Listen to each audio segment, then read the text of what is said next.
Hello folks, it's been a while. What we're going to have a look at is what's on the other side of that.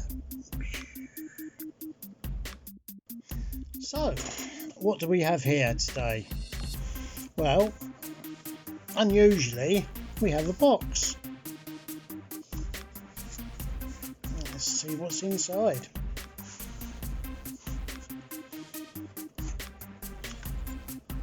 As you can see, Megalith. Look at that. Now this is a beast. 45 across without crown. That makes 50 with the crown. 22 on the lug. Two-tone bracelet.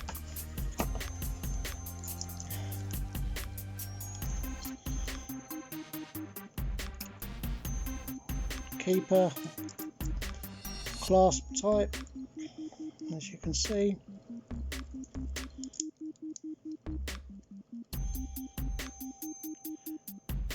Canteen crown.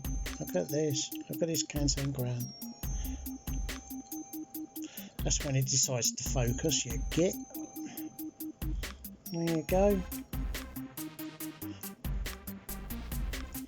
This is the biggest swipe at Invicta I've seen. Invicta do a range called the Russian Diver, which is basically watches like this but with a big Canteen crown on, and on the back it says Russian Diver with the R round the wrong way.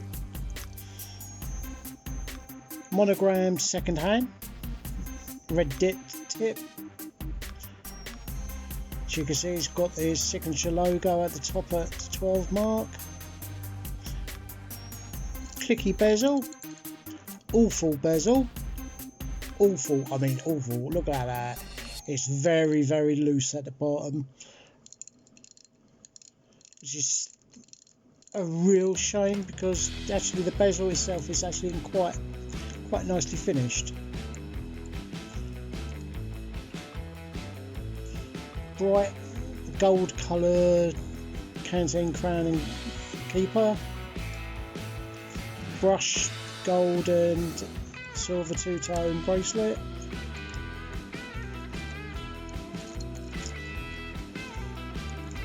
And there's nothing really you want to see there on the back. It just says Megalith.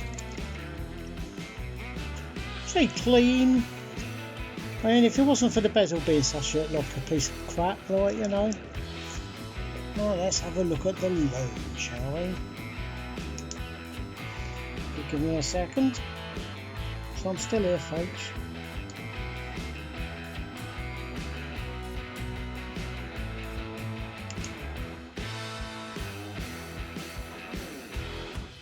As you can see, that is phosphoring quite nicely. Doesn't last very long.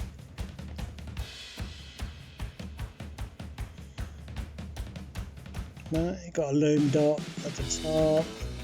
If you look, you've got extra at the 6 o'clock, 9 o'clock, you've got an extra, and 3 o'clock, you've got an extra like loom bar. Got a little square loom. Got date, complication. I really don't like this bezel.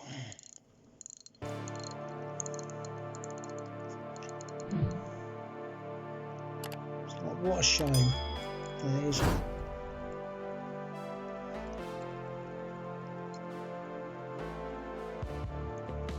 It's where the whole watch just falls over.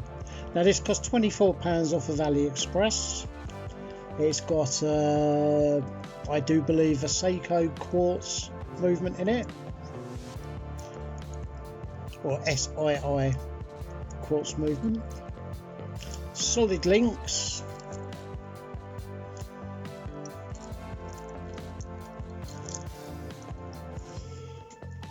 I've worn it this last couple of days, just to get the feel of it. If I'd known what it would have been like, there we go. I probably wouldn't have chosen this one. I would have gone for the chronograph instead. As you can see, the loom is still looming, but it takes about 5 minutes and it goes dark. It's not very good. Hardlex crystal.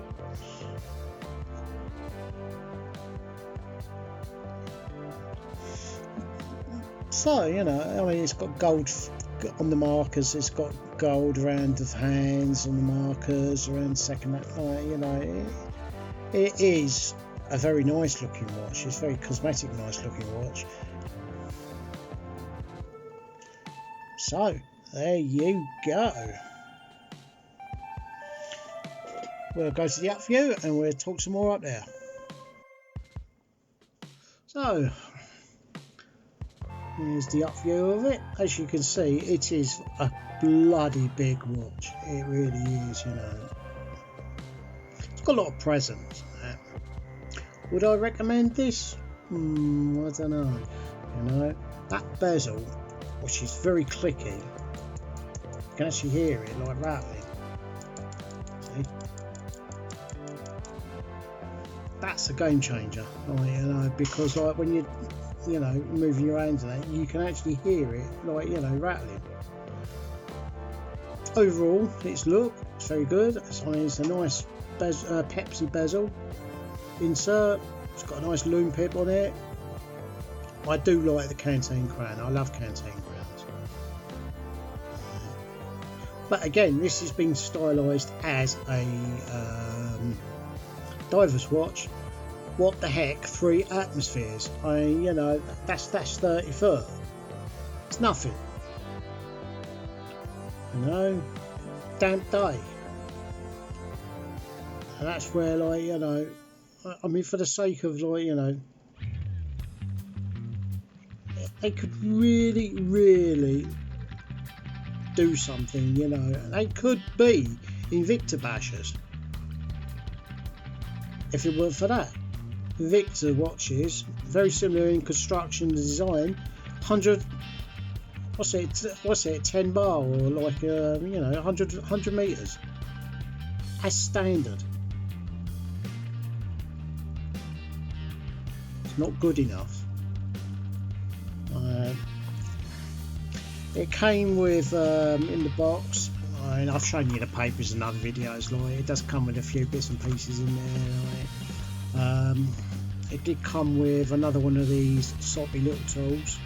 Right, but this time it didn't break, so, but it's a bit bent. Unlike the other one, this one's not 3D printed, but it's actually like injection molded, so that's probably what the difference is. It comes in a nice box. Again, if somebody bought me this for a Christmas or a birthday present, I wouldn't be like too unhappy about it, because it's like, you know, it's the thought that counts. You know, it's something nice. You know, I mean, you wouldn't want to wear it, like, you know, like going to court or something, because, like, you know, it's you know, it's very blingy. You know, I can imagine seeing soppy rap stars getting it covered in like Swarovski crystals and shit like that. You know, I could just see them doing that. I mean, I was watching this thing about the baby, like, you know, and he had this like royal oak, like, what's it, like encrusted with, like, you know, like about 2,000 like diamonds or something. I mean, you know, it just looked shit. Sorry folks, but, you know, I can't stand rap. I can't stand people who sing it. The only one I do have any time for is Eminem. That's only because he takes the piss out of it. You know, I don't want to listen to music that glorifies like murdering people, raping people, and, you know, the rights to sell and ruin people's lives with drugs. And that's really what rap, grind, you know, driller or whatever it is, that's what it's all about. They're exploiting the black people, saying we speak for you, therefore like support us, and, like, you know, it's wrong. It's really wrong.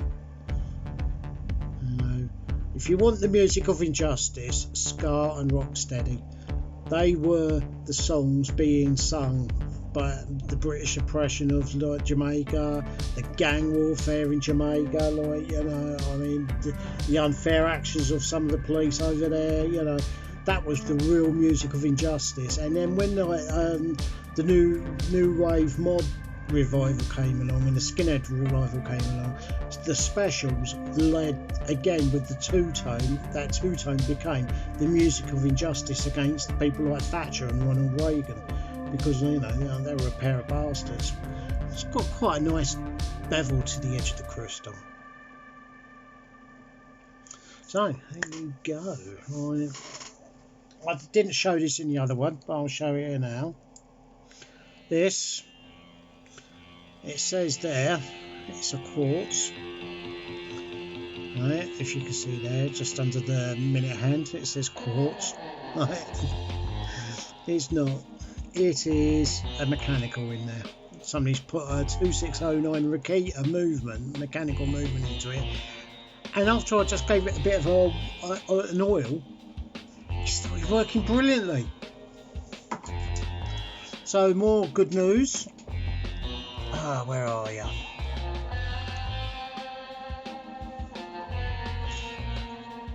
Got the back off of this. In a second, I'll put it on wrong. Oh, no. 24 caliber. Look at this, there's somewhere there. 24 caliber ruler, RUHLA. No jewels in it whatsoever. And they didn't even bother putting the bearing faces into brass. They just, like, you know, drilled holes in bits of steel and just hoped that, you know, this is like the cheapest, chintziest movement on the planet. And it's no surprise that the Hong Kong people, when Ruler went out of business, bought it, and they started putting them into like what they call like Asian dollar watches, which was basically a watch you could buy for $1 that would work for a while until, like, you know, it just died and fell to pieces. You know, but this is all that the German Democratic Republic, like, could actually afford. You know, because you know, the Soviets, even though like the GDR were part of the Soviet thing, 1960s and shit, the Russians treated the GDR like crap. You know, they really did. Like, you know, when Russians had Vostoks and, you know, Boljos and stuff like that, they had this, which looked nice on the outside, but on the inside was dreadful, because like the GDR were continually starved of all the best stuff that went straight to like Russia, you know, or into the shipyards of Poland and, you know, things like that. The German Democratic Republic had absolutely nothing to offer the Soviets other than just being part of the world that they were given. And, like, you know, there was no mistake that the French, the Americans and the British handed over, like, you know, the arse end of Germany that nobody wanted. So, you know, there you go. Bit of old history there. All it needs is lubrication, and I will have this one running again, because apparently, you know, that's what it signs. You pop the old movement out, turn it on its side sort of thing, and just oil the little pivots, or, you know, and blow it all out and everything, blow all the crap out of it, and it'll work again. And it does work. I don't know if you can see.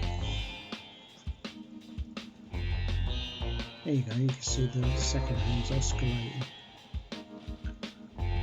So, you know, it's got a good hairspring, good balance and all that. So, you know, it's just the fact that there's no jewels at all on the balance pivot. It's just like, you know, a shaft, or, you know, with two pointy ends shoved in between two bits of steel. You know. And this is why people avoid rulers, because they are just so poorly built. Nothing else fits in them easily either, like, you know. I got the back off using the super glue and the nut trick. Now I've got this, sadly this gold accurist is not going to run. It's very, very problematic, which is a shame, but this had a bodged on really tight case back on it. What I did was that you see the case back there, I super glued a big nut to it, like, you know, and I mean, you know, big as I could get onto it, that covered most of it. I super glued it on there, and I just got one of those girder wrenches, right, and it just popped, and out it come, right, you know, and then I just used a bit of the old what's it, nail varnish remover, right, on it, dissolved the super glue, took the nut off, nice and clean. So do use, I will put, if people want, I'll do an instruction on that one, or you know, actually show you how it all, like, you know, how you just do it, and then how you clean it. I mean, all I did was I put the acetone in one of these jam jar tops, just soak the case back in it, alright, keeping the rubber above the level of it all, and after about half an hour, it just, like, you know, I just lifted it, it just dissolved. Job done. Double thumbs up. So I hope this finds you well. A nice shot of the monster on my wrist. So this is definitely a wrist monster. The exhaust is mostly off of the Reliant. Discovering that the garage that originally put it on, that charged me nearly £200 for the privilege, like, including the exhaust, they bodged it on badly. That's why it snapped at the gearbox support point, right? Because the back end was like flapping like that, but the front end was like rock hard, right? You know. So of course, it just fractured. So and that's what's, and of course, a little bit of flexing, it like caused it to like split a little bit opening, and then the salt and the water and everything else got into it, and it just snapped completely. So I mean, it was, like, you know, very poor. I've got some cure rust on the new one because where they've done welding on it, like, they haven't like covered it. There's just a little bit of surface patina on it. I'm just going to put some cure rust on it, and just, like, you know, I've got to like cure rust the A-frame as well because that's looking a bit grey as well. But I'm hoping that, you know, if I can get the headlamp out next, which it looks like, now I know what I'm doing with that, like, you know, then the MOT costs won't be too horrific, right? Because I, you know, struggling a bit with the old money, like, you know, because obviously Shana's not working and she didn't sign up for Universal Credit or anything, so I'm not only looking after myself and the cats, I'm looking after her as well, like, by and large. I mean, her mum's sorted her out some backy and things, but, like, you know, I mean, things like electric, like food and all that, it all adds up, right? You know, so I am pretty much on my knees at the moment, monetary wise. So I will leave that with you. Crappy bloody hood, right? You know, yeah, like, you know, one of Shana's friends called me Red Riding Hood for this one, you know, cheeky sod. So last gratuitous look at I like the look at, you know, I like the Megalith stuff. It's you know,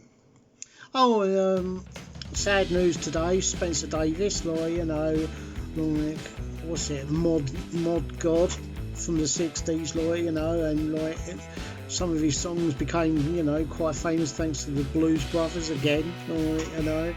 And spent his last years, I do believe, in Croydon, of all places. He passed on, like, today, which is sad, like, you know, because he was, like, you know, I mean, I consider him as, you know, equals Bowie and, you know, all the rest of them, like, so sorry to hear that, but, you know, I mean, he had a good go. I mean, he made it, like, you know, he made the 60s part of his own, and, you know, he was a formative figure in British music that, you know, spanned the world. And you look, like, you know, the Blues Brothers were singing, like, what's it, like, you know, his, like, hits again and again, and they just made him lots of money. So there you go. Right, I'll see you in the next one. To the pit.